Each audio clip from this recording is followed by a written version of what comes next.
Bernard Oudin, un grand analyste, vient de nous apprendre que votre leader, Laurent Gbagbo, est autant populaire aujourd'hui en Côte d'Ivoire que le président Alassane Ouattara, pour ne pas dire plus. Pareil pour Tidiane Thiam, dont un sondage, mais j'en sais rien, placerait en tête. Bernard Oudin, vous nous avez toujours répété que Laurent Gbagbo sera de toute façon candidat. Qu'est-ce que vous allez faire pour qu'il soit candidat, puisque au moment où on est en train de faire cette émission, il est rayé de la liste et on ne voit pas encore de signe, un signe quelconque de la part du pouvoir allant dans le sens de sa réintégration à la liste électorale. J'ai dit à ce micro plusieurs fois déjà les raisons pour lesquelles M. Gbagbo ne peut pas ne pas être candidat, et que si on veut rester sur le plan juridique, c'est en particulier à propos de cette affaire, entre guillemets, du pseudo-braquage de la BCEAO, où il y a eu une loi d'amnistie en 2018 qui a permis, au moment de la fête nationale, le président Ouattara a pris une décision d'amnistie. Et les gens qui ont une amnistie, c'est pour effacer les faits qui sont reprochés. Et les gens qui ont participé à ces faits, à partir du moment où les faits sont éliminés, ils ne peuvent pas être poursuivis puisque les faits n'existent plus. Et il y avait eu une ligne de cette loi d'amnistie qui disait qu'il ne pouvait pas prendre la décision pour Laurent Gbagbo puisqu'il était sous l'emprise de la Cour pénale internationale. Oui. Donc il devait attendre le résultat de la Cour pénale, parce qu'on n'était qu'en août 2018. C'est vrai. En janvier 2019, Laurent Gbagbo a été acquitté, totalement, avec un jugement de 1000 pages. C'est vrai. Tout on a tout lu. 2 ans après, le 30 mars 2021, il a été acquitté définitivement dans les mêmes termes et conditions, ce qui est le jugement, par la Cour d'appel. Donc le dossier est totalement clos. Par quelle Cour d'appel? De la CPI, vous dites? De la CPI. Oui, donc Laurent Gbagbo est rentré à... Mais il n'y a aucun lien avec la CPI. Hein. Mais le lien, il est avec la loi d'amnistie, où M. Gbagbo... Oui, non. Il y a en fait un lien qui exclut... Ce n'est pas la CPI qui l'a condamné à une peine d'inéligibilité. Non.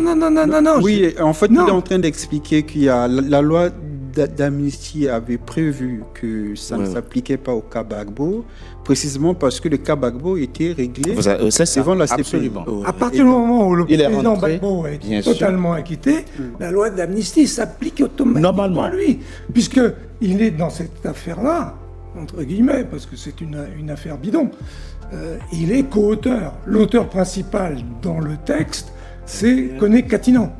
Il a été amnistié. Qui a été amnistié. Et lui, le co-auteur... il est co-auteur, il ne serait pas amnistié. Donc, tout ça, c'est une plaisanterie. C'est une plaisanterie. Donc, M. Gbagbo ne peut pas ne pas être candidat. Il a rencontré très récemment... Koné Katinan est allé à l'ONU il y a une quinzaine de jours, et il a obtenu que le secrétaire des Nations Unies envoie une délégation à Abidjan pour discuter avec toutes les parties.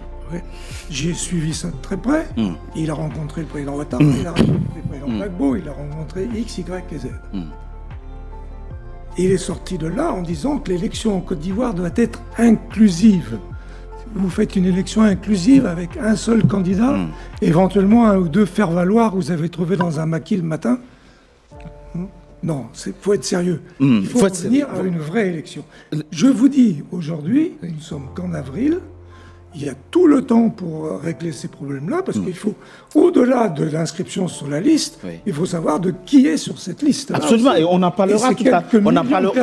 On en parlera justement tout à l'heure. Avant que je vous donne la parole, avant que je vous donne... il faut qu'on finisse. On va avancer. Monsieur Diaby, à chaque fois que j'ai reçu un représentant RHTP dans mon émission, il me dit que la Côte d'Ivoire est un état de droit, et que le pouvoir actuel, tout comme le RHTP, sont respectueux des décisions de justice. D'accord.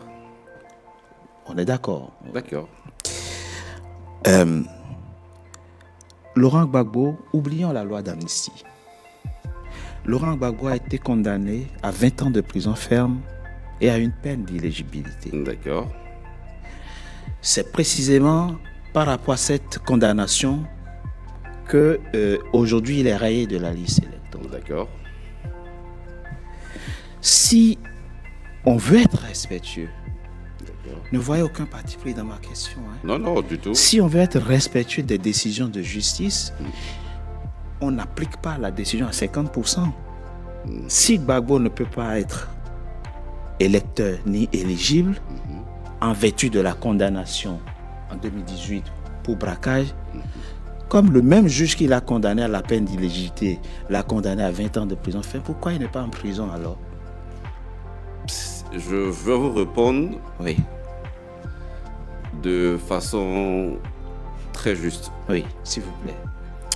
Le président de la République, quand M. Gbagbo a été acquitté à la CPI, a permis à ce que M. Gbagbo rentre en Côte d'Ivoire. Et vraiment de façon très libre. Absolument. Parce que c'était un Ivoirien, c'était un ancien chef d'État. Pour que la vague de réconciliation dans laquelle nous étions puisse toujours continuer à être. Parce que le pays a besoin de paix et de stabilité pour y aller. Ok, cela dit. Maintenant, que M. Gbagbo ne soit pas sur la liste électorale parce qu'il a été condamné, qu'il cherche à bénéficier d'une armistice, c'est cela, il y a des mécanismes qui sont prévus.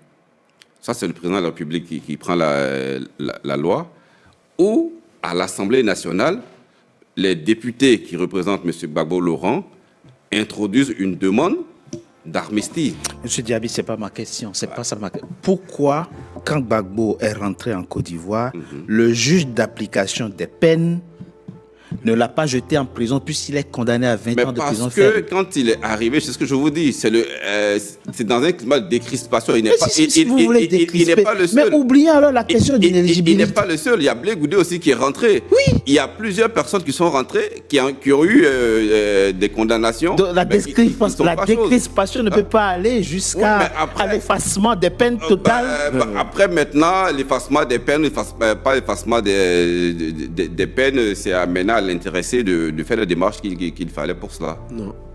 Le juriste nous dit non. Non. Non, je pense qu'il y a une véritable contradiction. Si en fait, on ne peut pas dire A et ne pas dire B.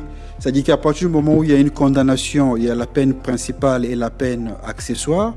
La peine complémentaire, c'est l'inéligibilité du président Gbagbo. La peine principale, c'est la réclusion criminelle à 20 ans. À 20 ans. Bon, quand il arrive, si vous voulez appliquer la peine, elle est entière. Donc, vous allez appliquer la peine principale et la peine complémentaire. Mais si vous n'appliquez pas la peine principale, pourquoi vous appliquez la peine complémentaire? Puisqu'elle n'est complémentaire que parce qu'elle vient compléter la peine principale. Si vous estimez que la peine principale n'est pas applicable, ça veut dire que l'accessoire tombe avec la principale. C'est une question de logique, en fait. On n'a même pas besoin de faire du droit. C'est logique.